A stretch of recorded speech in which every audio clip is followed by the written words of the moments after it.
ചെങ്കോട്ട റെയിൽപാതയിൽ trial run വിജയിച്ച് 58 ദിവസം കഴിഞ്ഞിട്ടും വൈദ്യുതി നൽകാതെ KSEB. കഴിഞ്ഞ ജൂലൈ 31-നാണ് പുനലൂർ KSEB സബ്സ്റ്റേഷനിൽ നിന്ന് പുനലൂർ റെയിൽവേ സ്റ്റേഷൻ യാർഡിന് സമീപത്തെ സബ്സ്റ്റേഷനിലേക്ക് വൈദ്യുതി കടത്തിവിട്ട് ട്രയൽ റൺ നടത്തിയത്. റെയിൽവേയും KSEBയും തമ്മിൽ പ്രത്യേക കരാർ ഒപ്പുവച്ച ശേഷം വൈദ്യുതി ട്രെയിൻ ഗതാഗതത്തിന് ഉപകരിക്കുന്ന രീതിയിൽ ലഭ്യമാക്കുമെന്നാണ് ഉദ്യോഗസ്ഥർ അറിയിച്ചിരുന്നത്. വൈദ്യുതി ഉപയോഗം രേഖപ്പെടുത്താൻ സബ്സ്റ്റേഷനിൽ സ്ഥാപിച്ച കിയോസ്കിൽ മീറ്ററും സ്ഥാപിക്കണമായിരുന്നു. എന്നാൽ 58 ദിവസം കഴിഞ്ഞിട്ടും വൈദ്യുതി എത്തിയിട്ടില്ല.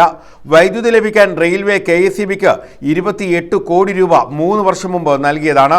ഇനിയും ഫീസ് ഉണ്ടെങ്കിൽ അടയ്ക്കാൻ റെയിൽവേ തയ്യാറാണെന്ന് അറിയിച്ചിട്ടും KSEB തീരുമാനമെടുക്കാതെ വെച്ചിരിക്കുകയാണെന്നാണ് വിവരം. കോടിക്കണക്കിന് രൂപ റെയിൽവേയിൽ നിന്ന് കൈപ്പറ്റിയ ശേഷം ഭൂഗർഭ കേബിളുകൾ സ്ഥാപിക്കുന്നത് വൈകിപ്പിച്ച KSEB ഇപ്പോൾ ലൈൻ കമ്മീഷൻ ചെയ്തിട്ടും റെയിൽവേയുടെ പുനലൂർ സബ്സ്റ്റേഷനിലേക്ക് വൈദ്യുതി നൽകാതെ താമസിപ്പിക്കുകയാണെന്നാണ് ആക്ഷേപം. ഒരാഴ്ച കൊണ്ട് പൂർത്തിയാക്കേണ്ട പ്രവർത്തനങ്ങളാണ് 58 ദിവസങ്ങളായി തടസ്സപ്പെട്ടിരിക്കുന്നത്. പെരിനാട് നിന്നും ചെങ്കോട്ട സബ്സ്റ്റേഷനിൽ നിന്നുമുള്ള സപ്ലൈ ഉപയോഗിച്ചാണ് കൊല്ലം മുതൽ ചെങ്കോട്ട വരെയുള്ള പാതയിൽ ഇപ്പോൾ ട്രെയിൻ സർവീസുകൾ നടത്തുന്നത്. ഇത് വലിയ രീതിയിലുള്ള ബുദ്ധിമുട്ടുകളാണ് റെയിൽവേയുടെ ട്രാക്ഷൻ വകുപ്പിന് ഉണ്ടാക്കുന്നത്. വിഷയത്തിൽ ജനപ്രതിനിധികൾ ഇടപെടണമെന്ന ആവശ്യവും ഉയരുന്നുണ്ട്.